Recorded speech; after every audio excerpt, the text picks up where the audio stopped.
Hi, everyone. I just want to again share a few thoughts on these last two periods that we're studying, post-colonial slash post-war literature and contemporary literature. And I bring these together because, to be honest, in my opinion, the contemporary world and contemporary literature is in many ways a continuation of the world that was shaped in the post-colonial period. So I don't think that, in some ways, I understand why the Norton Anthology divides up these two groups, partially just because there'd be so many of them if they didn't. But I really do think that the movement away from sort of a cultural uniformity that we saw, at least there's an attempt to impose during the colonial period, the move back into both an understanding of one's own culture around the world, but also the profound impact of a global, not necessarily a global civilization, but a global network of civilizations, global communication, means of communication. These really are something that have their seeds in that post-colonial period and then have continued to flower, blossom, or shoot up weeds, as we see since many of the conflicts that we see in the world today. If you look at the history of these conflicts, they're very much continuations of um, the struggles pre-post colonization. So at any rate, I'm going to give you a quick overview, a few thoughts, and then I will let you get down to reading those introductions carefully because they're fantastic and they'll give a level of detail I'm not going to give you here, and then enjoying the short stories that I've assigned for this last set of readings. The impact of the Cold War on society cannot be overemphasized, and you can read about what the Cold War was in your text. What I can say as somebody who grew up during the Cold War, I was in high school in the early 80s. I was a kid in the 70s. And so I can tell you what the world felt like then. And it really was profound anxiety about the other, about the communist Soviet Union, and then a constant and perpetual fear that the world was going to end at any moment because of that perpetual threat of nuclear annihilation. It's very difficult, and I think in some ways things like the terrorism have taken the place. People have kind of vilified religious groups in a way that maybe kind of tries to get them in the place that the Soviet Union was when we were in the 70s and 80s. But you really don't have. This was a situation which you had two very equal powers butting heads. And there's nothing really like that today. So the influence it's had on the world is profound. Also, we talk about the colonial era. We talk about countries like Britain and France, Italy, Holland to an extent, invading countries and taking them over and essentially ruling them or ruling them through kind of puppet governments. The Cold War had the US and the Soviet Union doing very similar things. We were usually more behind the scenes, but still you had the world kind of divided into these, I don't want to say spheres of influence because that's actually referring to a post-World War I European division of the world, but kind of that. People were either pro-Soviet or pro-US, and they were either getting lots of money from the Soviets or they're getting lots of money from the US. And this, of course, has had a political impact on how the world works because a lot of the funding we did, for example, of groups that have since caused us problems, we did it because of the greater fear of the Soviet threat. And I think they may have done the same thing. But this also had a profound influence on those societies as they were quasi-Americanized or quasi-Sovietized. Sovietized, that's not a word, sorry. I made it up, so it's a word now. Um, as these two powers tried to shape or at least encourage these societies to follow their political patterns.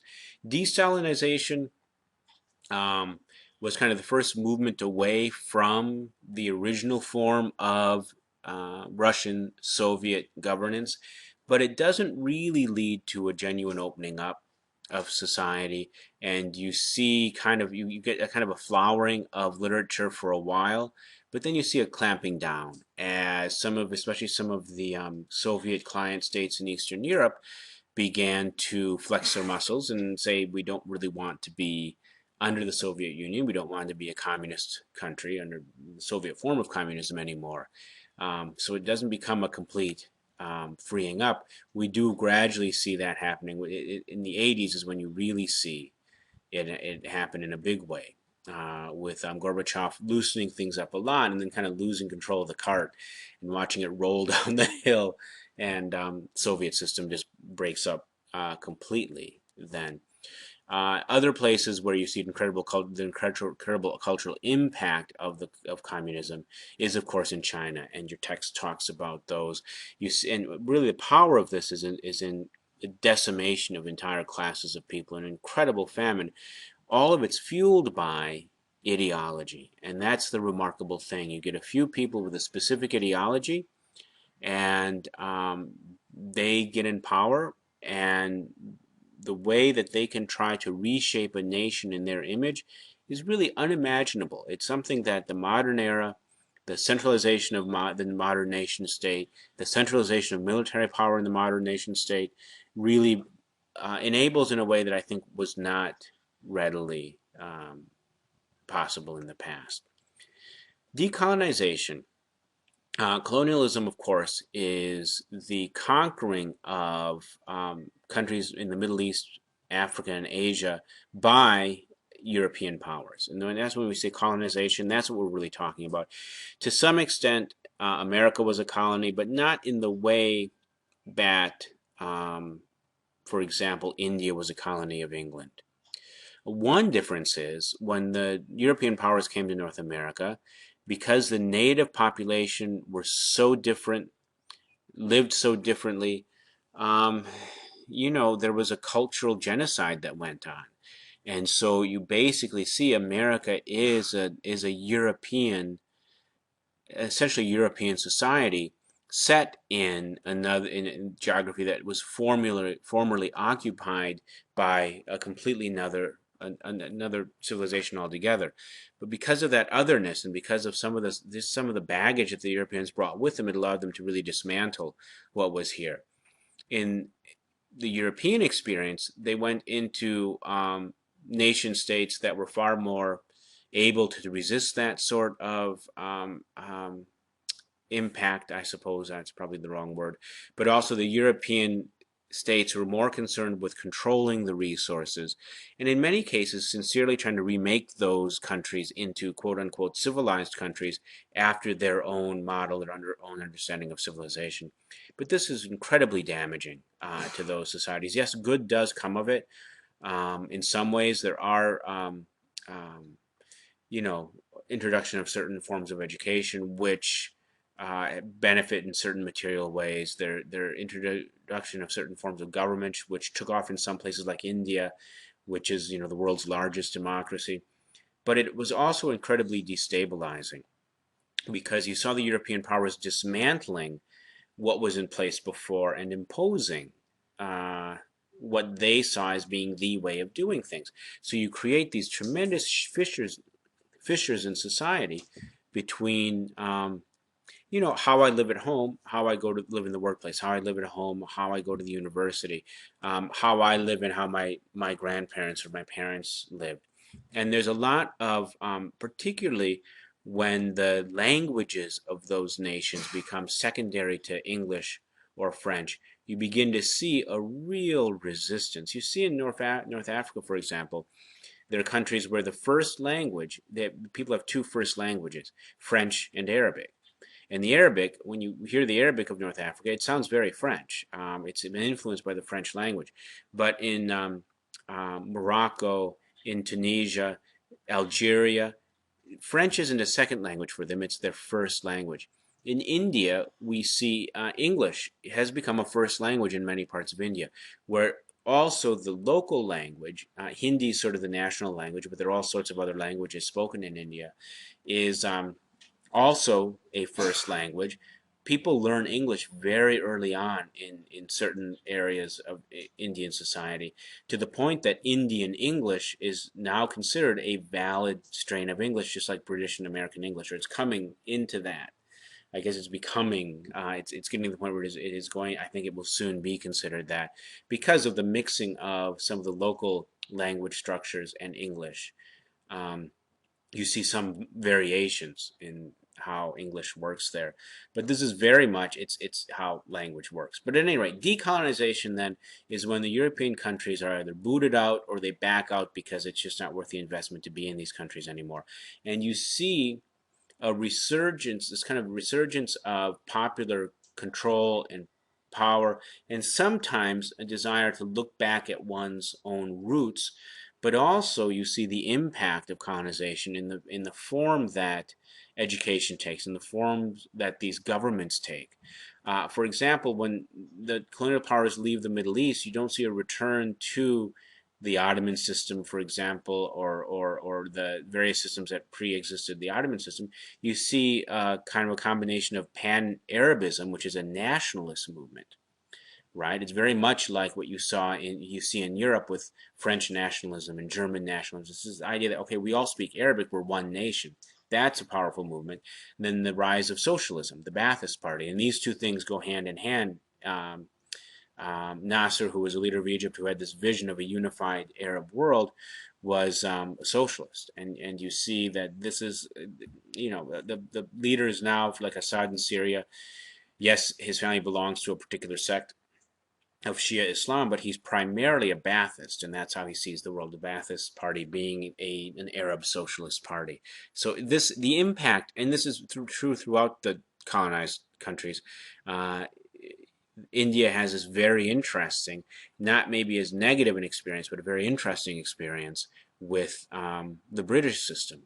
And you see an education system modeled on the British system, but you also see a very deep connection to the original Indian culture.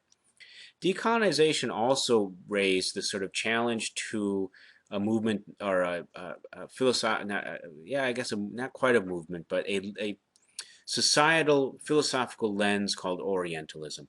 Orientalism is a study of the East. It became a science in Europe when European nations wanted to understand how to better govern the countries that they conquered. And the assumption of Orientalist scholarship is that the Western model is the best. And so they're always viewing the cultures that they're examining kind of as second rate societies. Not always, and there are elements of them that they will glorify or raise up. But for the most part, there's a famous quote, and I can't remember the name of the scholar, of a British scholar, who said that one shelf in an English library is worth all the books ever written in Sanskrit, which is ancient language of India, in which lots of brilliant books, including the books that introduce the number zero to human civilization, were written. So it's a little bit of an overstatement on his part. So you see a resistance to this Orientalism, but you also see people who were educated under Orientalism. In other words, Arabs, for example, or Indians or Africans who studied in European schools, who have now this strange mix of lenses. They see their own cultures through the lens of the Orientalist education they've been given, and some of them embrace that, and they're the ones who are firmest in opposition to resurgence of local culture, and others begin to struggle with that and wrestle with that and try to decide what does it mean to be Indian in 1960, 1970, 1980, 2010, when we've got this mix of cultures here. So it's very, very interesting. So there's a political decolonization, but there's also a cultural decolonization that takes place. Decolonization in America, not quite the same thing, but I think you can make a strong parallel with the civil rights movement and decolonization. Why? The colonial movement was about, in many ways, reshaping the cultures of and governments and and societies of other countries to be more like whatever European country was ruling them. Okay. Yes, the primary motive for invading these countries might have been economic, but the Europeans really, really thought they had things right, and they really thought that they were sort of missionaries of civilization to the rest of the world. In some ways, what you see with the slave trade is kind of an extreme form of that colonization, and I mean that in this way. Colonization, you saw European powers dismantling, for example, the education system of local countries and replacing them with British universities, or British universities modeled on the British model, or universities modeled on the French model. Under slavery, you had people removed from their culture and their civilization, and then you had those systematically removed from them. In other words, you could no longer keep your own name or have a name that was native to your culture. You needed to take an English name, and your surname, your last name, was typically the name of your owner. Right? You could no longer practice the religion you practiced. You were now Christian. You could no longer speak your own language. You now had to speak English. You were no longer able to study in the language. It's interesting because West Africa was dominated by a number of Muslim empires. We still have around the south examples of Arabic calligraphy written on places like prison walls by slaves who were brought from West Africa. And it's remarkable because many of their owners might have been, or people that they were overseeing them might have been illiterate, and many of these people were highly educated, but they were highly educated in their own language, Arabic, not in the language that they were forced to learn. So this is very, so you see how during the civil rights movement various groups challenged the Jim Crow laws and challenged segregation is informed by how they kind of understand how do we move forward from what happened to us. So Martin Luther King takes one approach, the Nation of Islam takes another approach, the Black Panthers take another approach. It's very interesting. Nation of Islam and the Black Panthers. Nation of Islam is not a Muslim movement, but it's a political movement that takes on some of the language of Islam because of the association of Islam with Africa. If you listen to the speeches of Malcolm X, what he's talking about is seizing control of the right to define oneself. And that's why you have them, someone like Malcolm X, born Malcolm Little, changes his name to Malcolm X. That X stands for the name that his ancestors, owners, gave his family. So he called it his slave name. And so they removed that as a way of trying to regain control over their own ability to define themselves. So culturally, what you see is an emerging civilization, which is, as we see with the re-emerging civilizations of the post-colonial era, trying to identify itself. And this is going to be a long presentation. My apologies. I'll try to wrap it up. So elements of style here, you see an intersection of oral and written forms. Many of the societies, including the African American society, have very strong oral traditions. And so as contemporary and post-colonial writers try to rediscover a native form of literature while still working in the novel, the short story, the poem, you'll see this mixing of oral and written forms and other forms of hybridity. In other words, combinations of forms of writing, traditional, contemporary.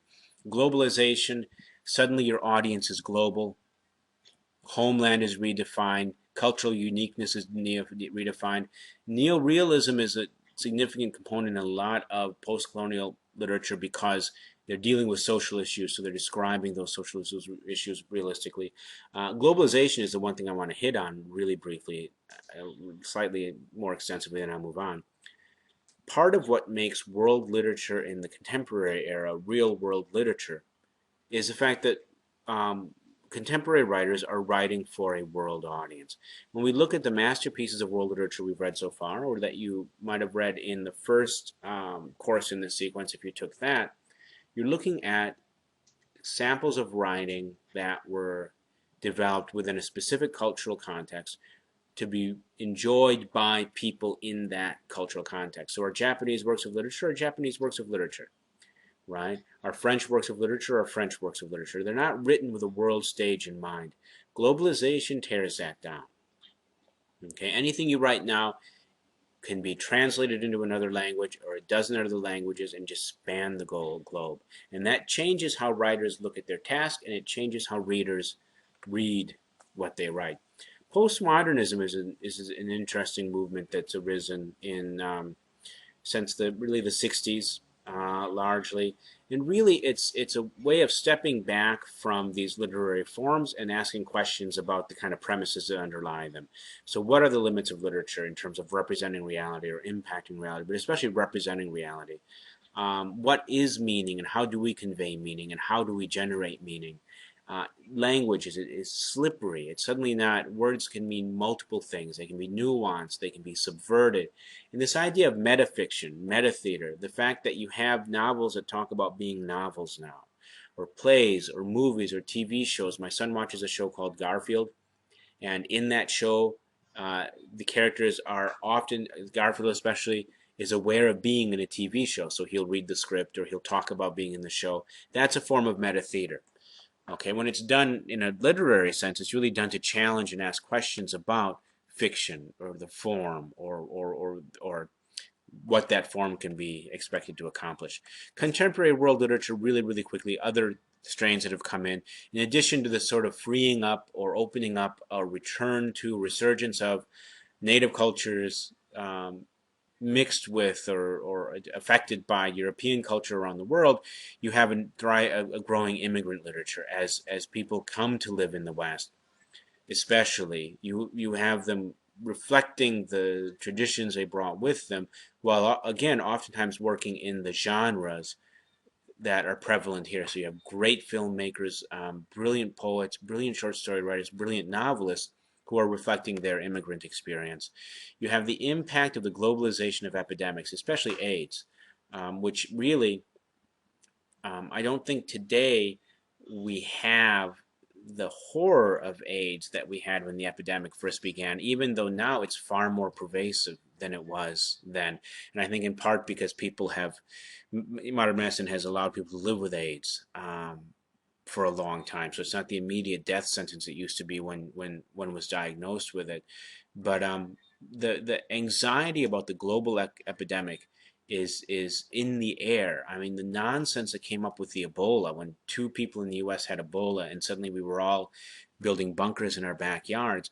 That reflects this anxiety which has arisen from partially the AIDS epidemic and partially a lot of movies I think that are showing everybody dying. And it could happen. This is the problem: is there have been global epidemics in the past, so I don't want to be dismissive of that. But in terms of the cultural impact of that, um, I think I personally believe the current popularity, resurgence of zombie movies and zombie TV shows, um, zombieism is a kind of plague, and a lot of these shows and movies actually make explicit kind of reference to disease and really they're a way of they're very consciously talking about disease. But even the ones that aren't, this idea that there's something out there that you can catch from something else that's going to change you, that is in part reflecting this anxiety about disease.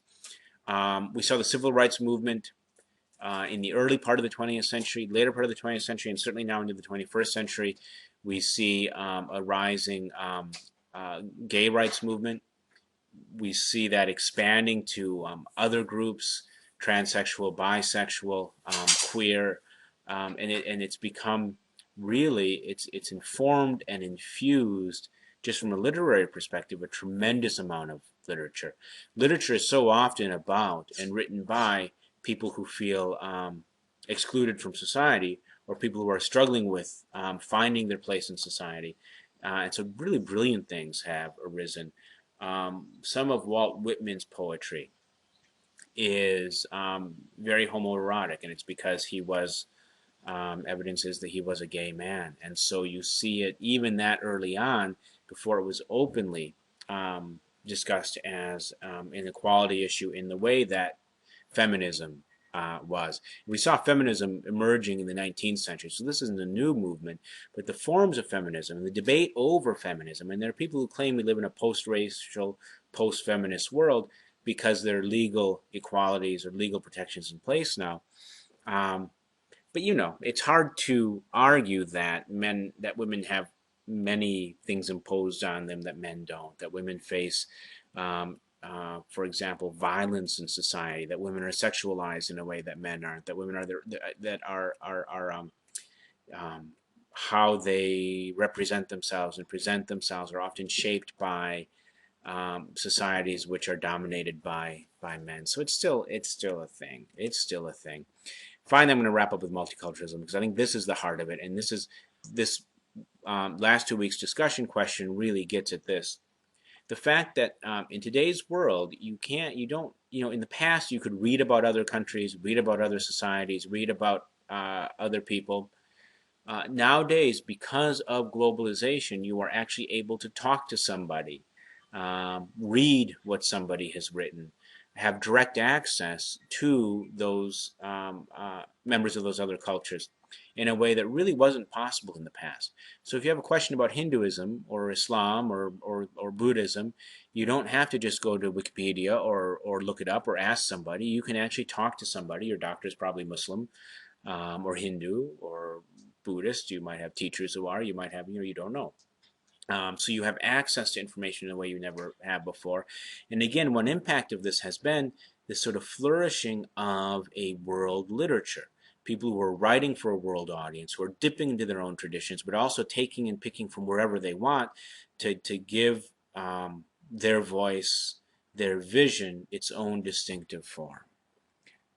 Okay, so that's it. So enjoy these last few short stories, and enjoy this last discussion. I've left it very open-ended to give you a chance to bring things together. The final exam will also be very open-ended and hopefully non-threatening, because I know there's a lot going on these last couple of weeks. Enjoy these last few short stories. Dabble in the other stuff. Hold on to this textbook, at least for a little bit, and thumb through and see what other writers are in there. I've had to omit so many brilliant writers only because I've tried to come up with representations from across cultures.